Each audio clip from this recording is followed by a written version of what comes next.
Well, that's freed up some space, getting her back on the trailer. When we turned her over to put on the trailer, once I got it inside, I realised that I should have taken the boat out and turned her around and painted the other side with the light on her, because there's some lightness, if I can see the primer through in a few places on this side just below the rail. So I'm going to stir up the last of the paint I've got, and hopefully that'll be enough to cover it, otherwise I'll have to buy a new tin. But it's only just like a bloom coming through of the grey undercoat, so it's not too much, and it's in a few places up the side there.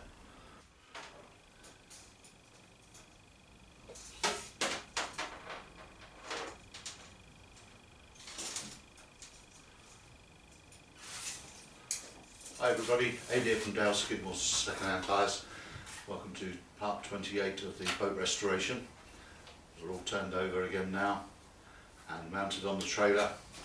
I've stuck the thwarts and the back seat back in the boat just to have a look at them, and I think for now I'm going to concentrate on fitting the foredeck.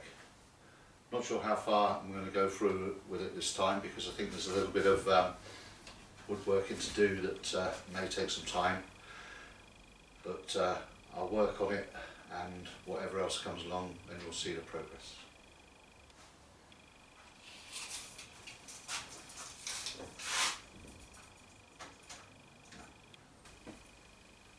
Yesterday I mounted up the foredeck support with just simply with some blanks and some clamps, and it's all in position where I want it, and it enabled me to fit what are called lodged knees.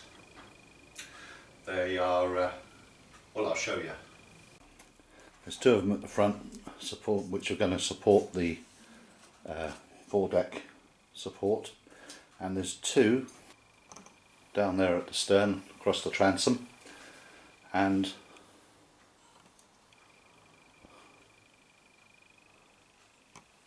at the moment they're just glued on with some thickened epoxy down this edge, so I can take this off. And I've marked around them, scribed around the ends there, and I'm going to drill some holes through and through, and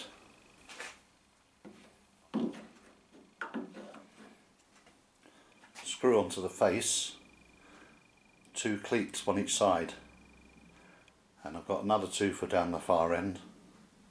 But that will kill two birds with one stone, because I shall also glue with thickened epoxy that edge against the knee and screw in the cleat as well.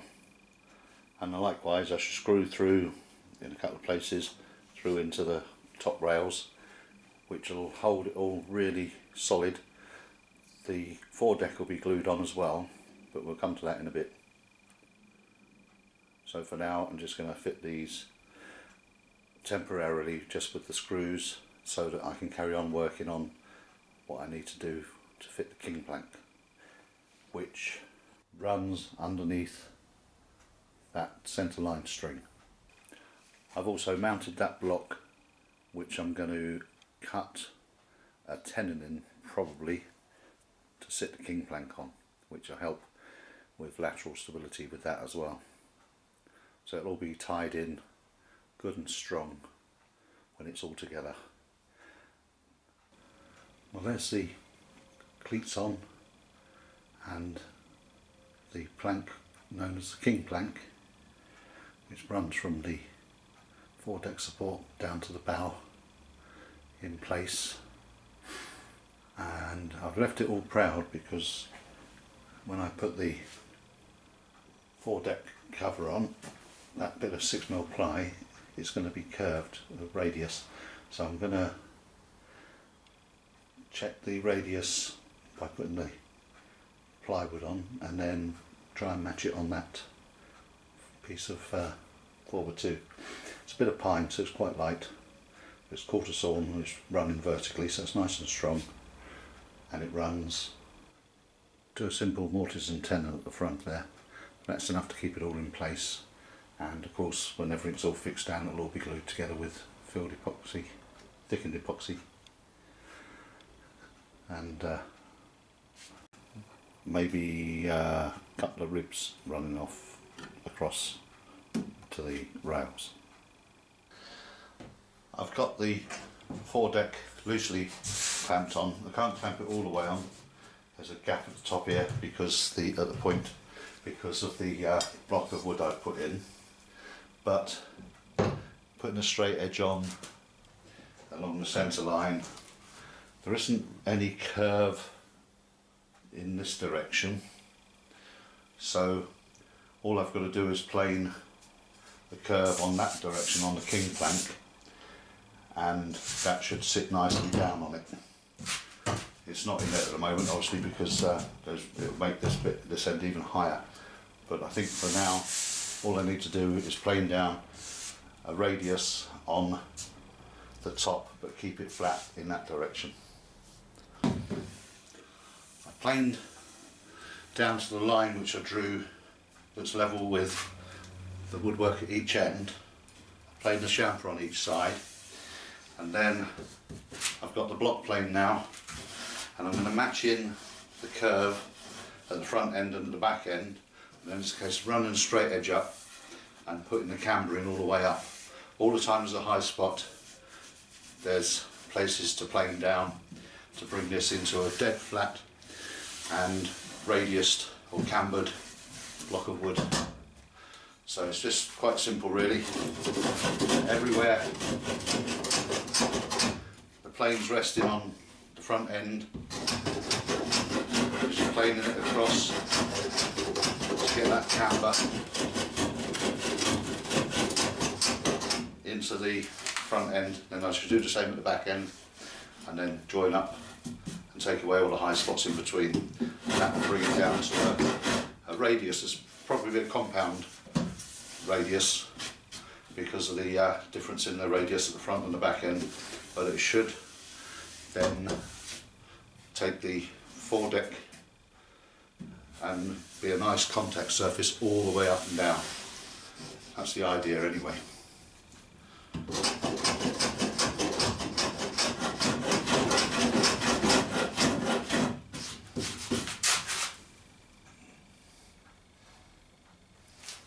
It's getting there quite quickly.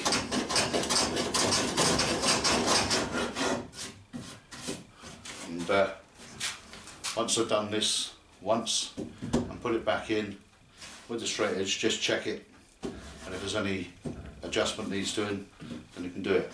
The good thing as well is that using thickened epoxy as I'm going to for gluing this all down, you don't need a really tight clamping force, because the more you tighten it down, the more you squeeze out all of the resin, and it doesn't like that. It likes to have a bit of bulk to it by all accounts. Unlike normal wood gluing where you want a good a joint as possible, you need a little bit of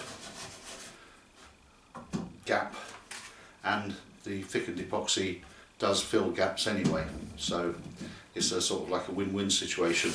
You don't need to be quite so accurate with your planing and your joints as you would do with cabinet making or whatever. So that's no bad thing either.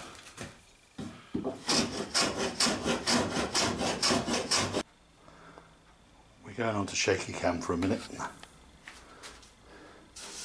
I've planed down and been fettling, putting the lid back on and checking and planing again. There's a tiny little bit left to do sort of in this area, just to take it down, and that should close that gap up there. The rest of it is pretty good.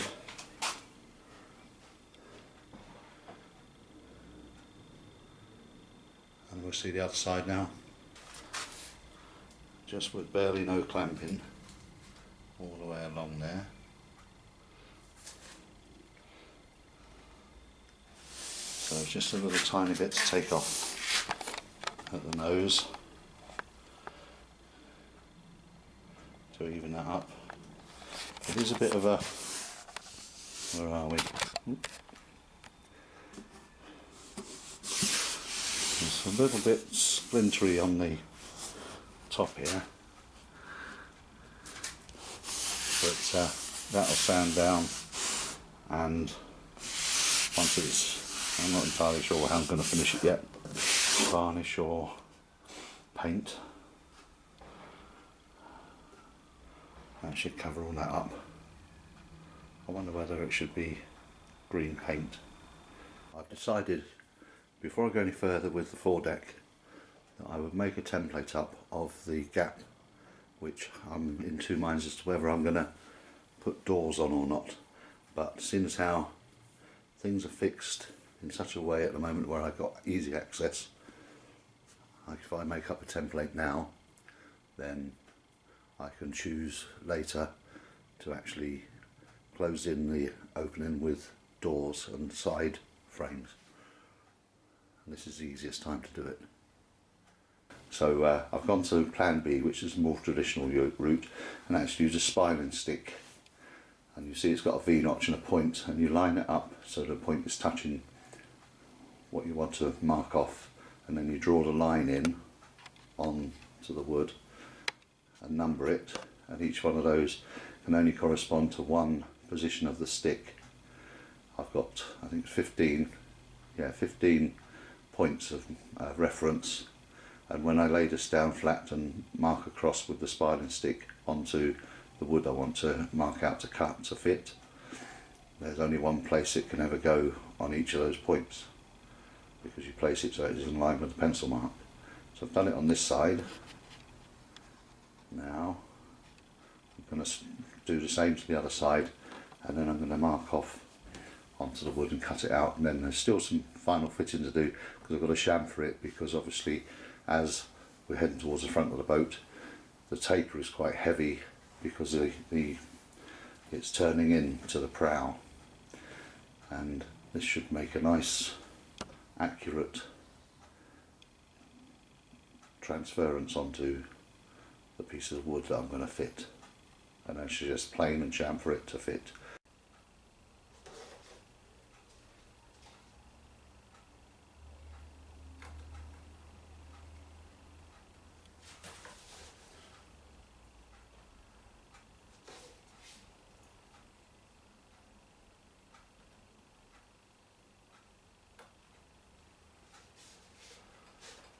It was a very easy exercise. There's a lot of lines on here, but they're very easy to follow because there's only one way that this notched stick or spiling stick will fit on each line, and then you just transfer across a little cross where the point is, and make a little cross and a number, and then just a case of joining the dots, and that'll give you your profile, which you can then start fitting finally to the wrong way. Start fitting finally to the boat. Well, that went quite smoothly. There's a bit of a gap around the edges for putting some Sikaflex in, and it's screwed at the top through, and it's all going to be glued together with thickened epoxy. The bottom end at the moment isn't fixed, but I've got to make up my mind about fixing the bottom one way or another, and then there's just the other side to do. That was a lot easier than any of the other spiling I've done, which used just a block of wood butted up against and drawn along the back edge. This was a lot easier using that spiling stick, so that's another little thing learned, I suppose. And that certainly went a lot quicker today than even fitting the thwarts. Well, the second one didn't take nearly as long as the first one to do, which is sort of like what you'd expect really.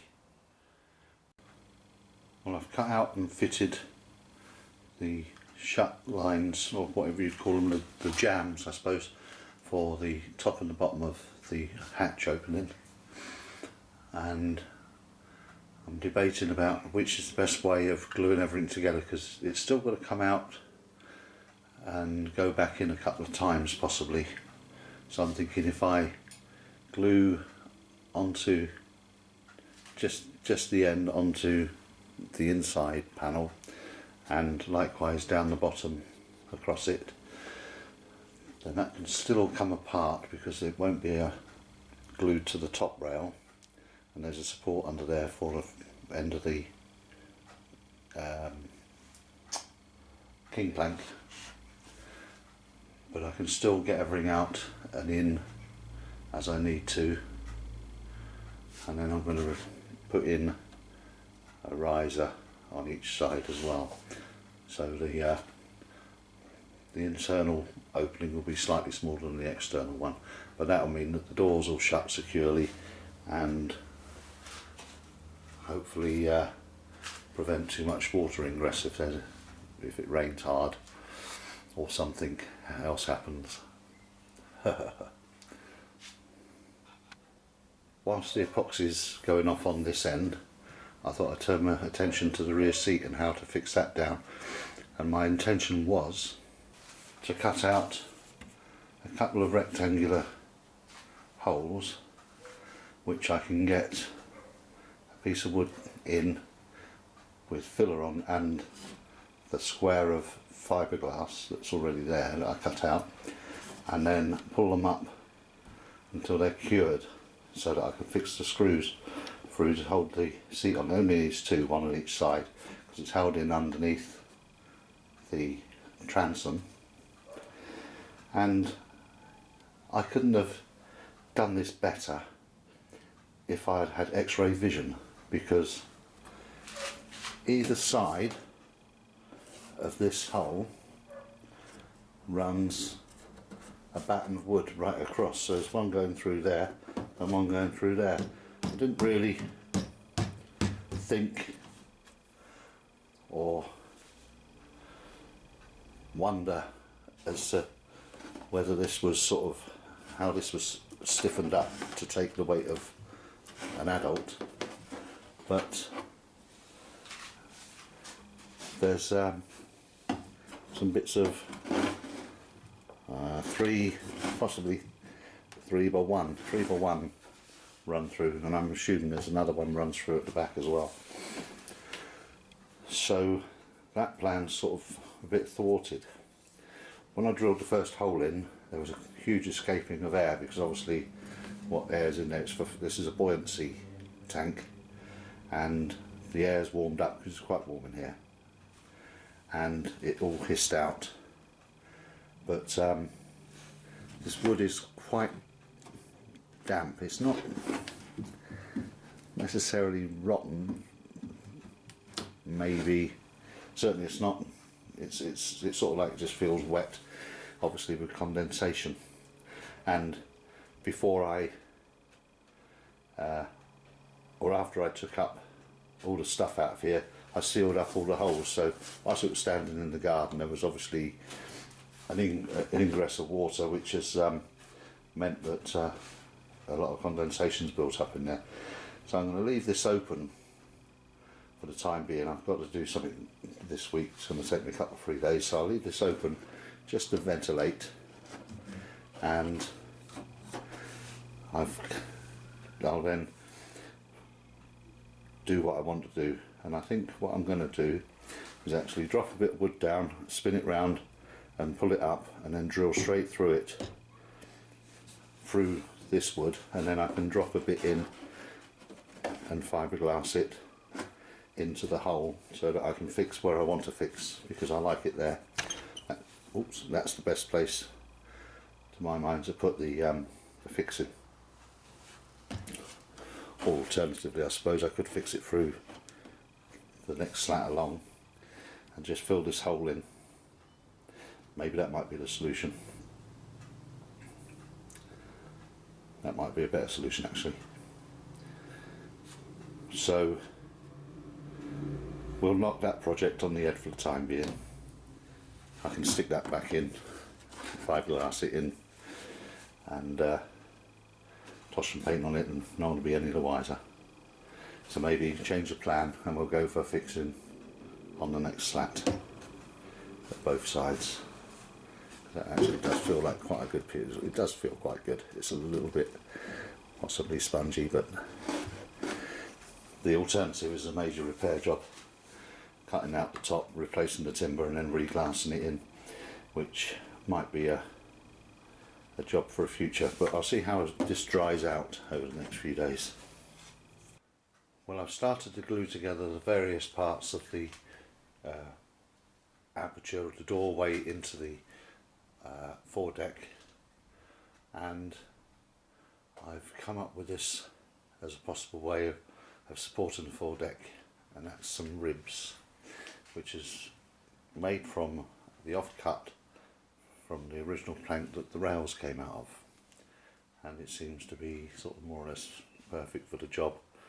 There is this spare bit here which will go across round about there and further up here if needed, and I placed it on to the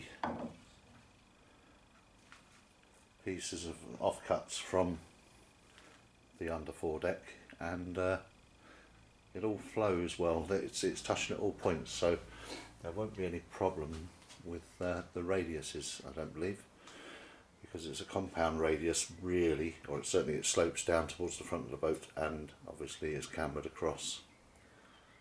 So I'm going to get the old steam bender out and put some steam on it and clamp it back into place like this. This is only held in by the fact that it's long enough to flex over the top of the king plank. It needs steaming into place and then letting into the inside rails. So we'll get on with that now. The bag's just come to the boil at 10 to 12. With the rails it took about 2.5 to 3 hours to steam them. I think there's some losses of heat through the fact that the bag isn't very well insulated. In fact, there's a few holes in this and it's starting to drip now, as you can see. But I'll probably give this about an hour and see how it goes.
Well, this one at the far end broke, but I didn't really hold out much hope for it because it would be quite a tight radius. So I might just let them in, keep them flat and then let them in and then plane them to get the radius. That's what happens.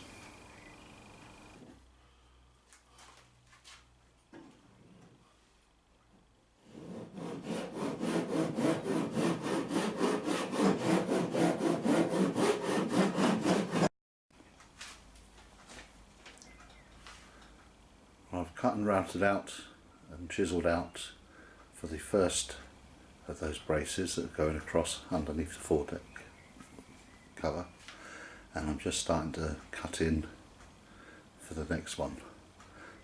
On the king plank I route it out once I've sawn through to the depth, and then on the edges I just mark it up, saw and chisel out for the ends and set them in like that.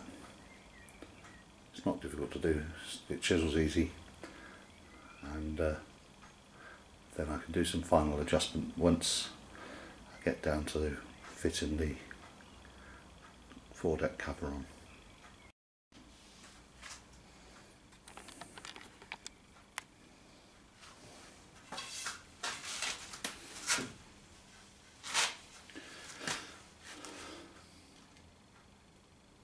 I'm just looking at it now after I've done these two struts across, support beams, whatever, but possibly one more there might be just, you know, too much or not really doing much. The this is more or less straight. There's a little bit possibly a little bit of work to do to get them entirely level, but it's only a little bit of planing here and there on both sides. It's pretty even, a little bit to take off there, but it's all going to be glued together with epoxy, which is thickened, and that's going to provide a lot of strength as well, because it's all going to be one piece, and the gaps actually are an advantage in some ways, because you don't clamp epoxy glue pieces together as much as you do with ordinary wood glue. The strength comes from the fact that there's some epoxy there, and so it's a bit of an advantage, all these little gaps where I've used it. It's the width of the saw curve that helps to fill this, because obviously it's going to squash out underneath a lot when you put the pressure on these pieces, because they're quite sprung.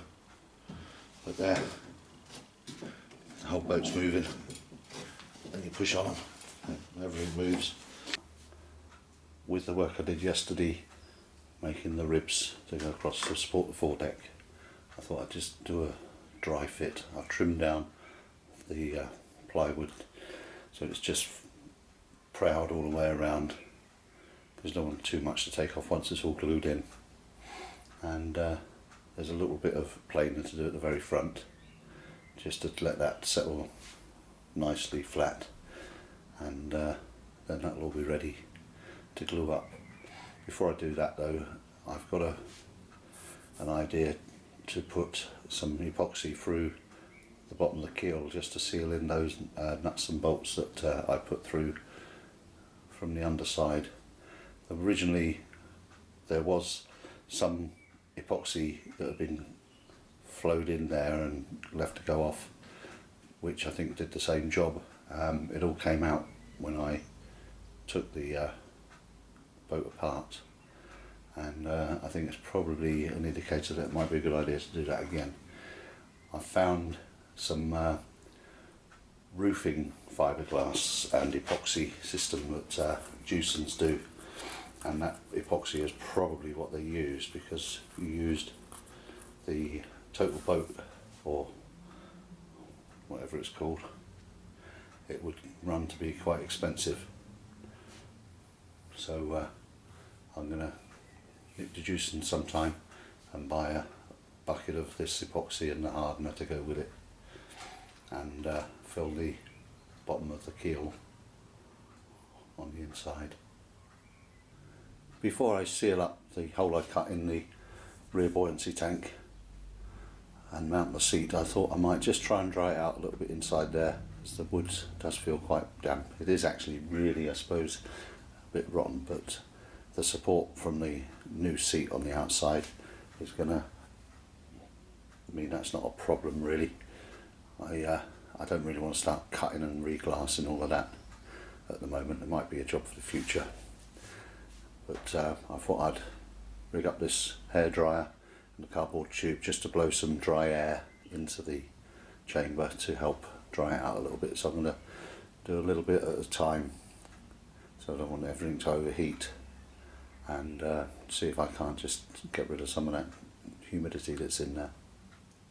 Since I've made that hole here, which was in error really, because I hadn't thought about what might be under there in the first place, but the wood is pretty wet. I've tried drying it out a bit with the hairdryer and a pipe, and the other end, the sawdust that came up was very crumbly. This end, it's a bit spongy when you put your fingers in and squeeze, and I've just been looking in there with the mirror and a torch, and they all look like they've got mildew all over them, the three slats that go through there. So I'm coming to the realisation, and I've been thinking about it over the last few days. I've had a spell away from the boat because I've been at the beer festival and I've been down there and playing and stuff, and I think I'm going to cut the top of this seat out. I'm going to do it from well inside the outer edges, and I'll be able to chop out the wood that's in there, because it actually doesn't carry on much further than that edge of the hole. So I'm assuming it does the same on both sides. So I can put in 3 new planks which go the full width of the boat, or certainly as far as or wide as I like to, and it will also support the square or the rectangle that I cut out, and that can just be glued in afterwards, so I can bond in the wood to the rest of the. This is a buoyancy chamber, so I don't want to leave it open. It's got 2 screw holes in it as it is for the thing, but it was actually full of screw holes.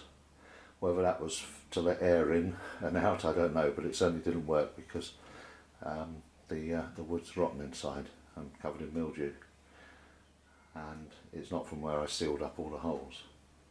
I think they were fixed into something. I've seen several of these boats on eBay over the, I think it's about 7 now I've come across, and some of them have had this buoyancy tank cut open in very crude ways and used for storing petrol or other things that that can be stored on the boat. Personally, I don't intend to overturn it, but they were put in for a reason, and it's better to keep them in than it is to remove their usefulness, really, for extra storage space, because there's plenty of space to store things at the moment. If that changes, obviously I can adapt what is there, and that's something to work out just purely by using it. The fact that it hasn't been cut open and it was used extensively in the sea must mean that A, it was either successful and it was unsinkable as such, or B, they never actually got into such a hazardous position that it could have turned over and sunk. So I'm going to leave it in, but I'm in favour of replacing those bits of wood.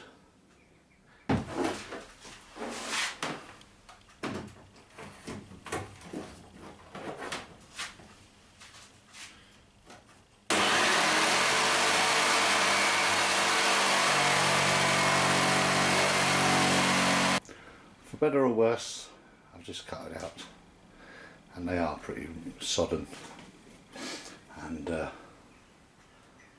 Funnily enough, what I thought was mildew was actually the tabbing that they'd done to secure it before they fitted the bulkhead in. But it looks pretty nasty, and could do with a clean out in there, and I'll restore it back to goodness after a little bit of work.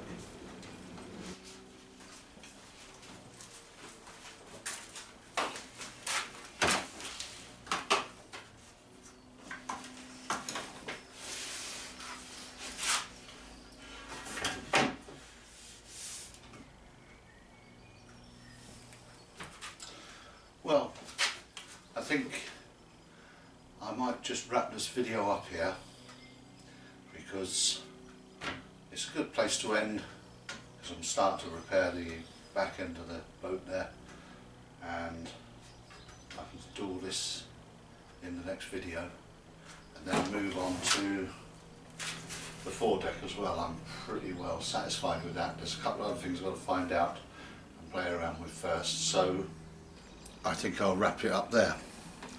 Just say thanks as always for watching and for your comments and your continued interest in what I do in my spare time. Cheerio.